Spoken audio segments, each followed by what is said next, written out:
Hi there, Maggie May here, and in this video we visit the new Starbucks Reserved in Mount Pleasant.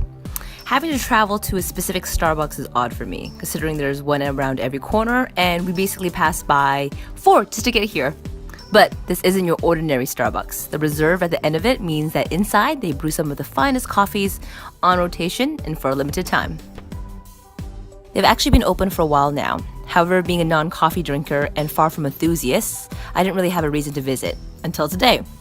They are now also serving alcohol at this location, wines in red, white, and sparkling, and even ciders. So here I was at 2 p.m. on a weekday, ready to see them pour.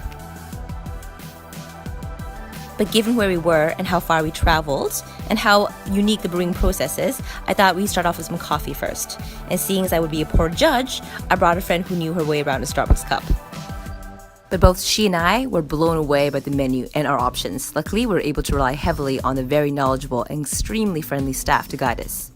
We ordered 4 coffees for the full experience, 4 different flavors prepared in 4 different methods. Although a better judge apparently is to try all the brew coffee varieties using the same bean.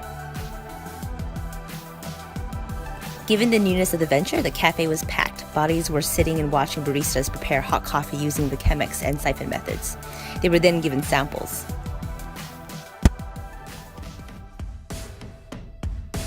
We started off with one of their hazelnut Bianco lattes. This is one of their seasonal creations, and it tasted just like Ferrero Rocher chocolate, one of my favorites.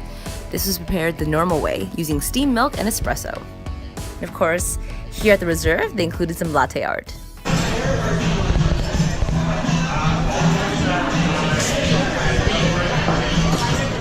magical.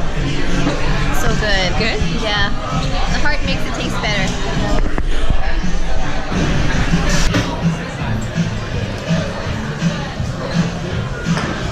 Oh, that was good. Yeah, Amazing. Next, we had the Maliwal Sable Farms coffee, prepared using the Clover brewer. The Clover utilizes a full immersion brewing method paired with a vacuum extraction to bring out the coffee's flavor.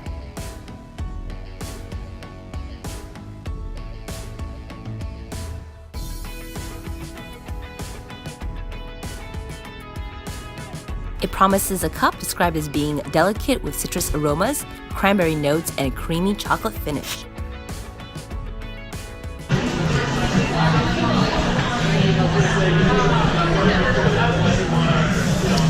Good. It's very strong, very rich flavor.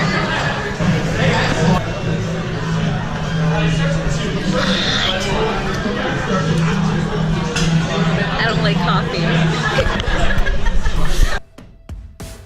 Then we tried the Peru San Ignacio coffee, prepared using the siphon method. This contraption reminded me of a light bulb. It too used full immersion and a vacuum filtration to create a cup of quality coffee. It's also the most enjoyable to sit by the bar and watch.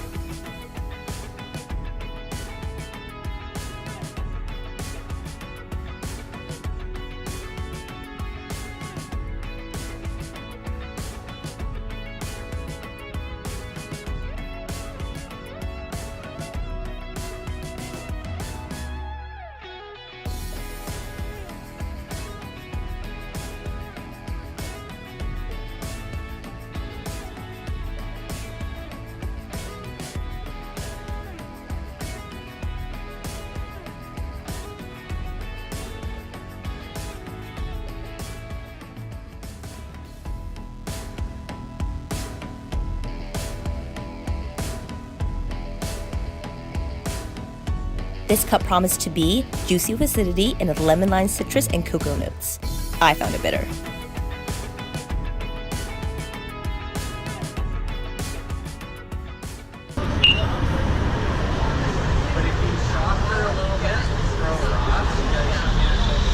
Nice.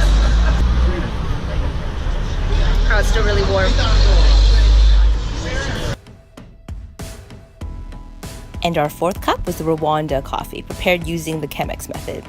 Coffee filter and pot with methodical pours for a well-balanced and clean cup of coffee.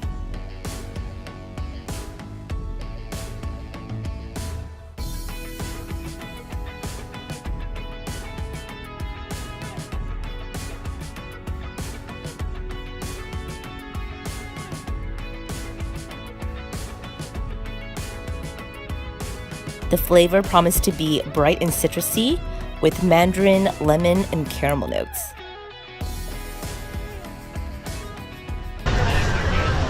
Who needs sleep? Ooh, that's nice. I like this one too.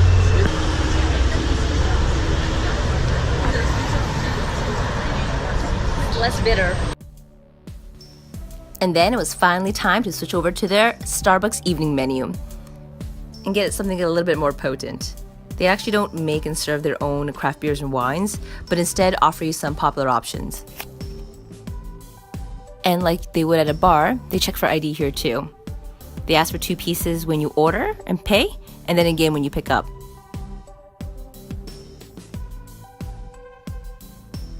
Truth be told, there really isn't anything all that special about trying and having their wines here. It's just more the novelty of drinking at a Starbucks.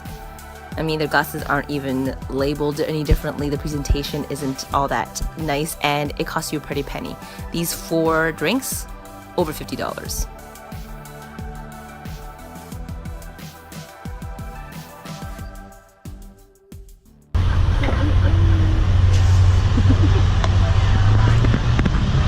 The wine is a good year. So excited. My mind is exploding. Possibilities. Possibilities are endless.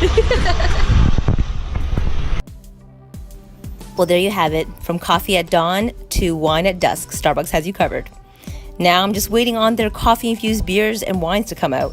But for now, thanks for watching, and don't deny your cravings.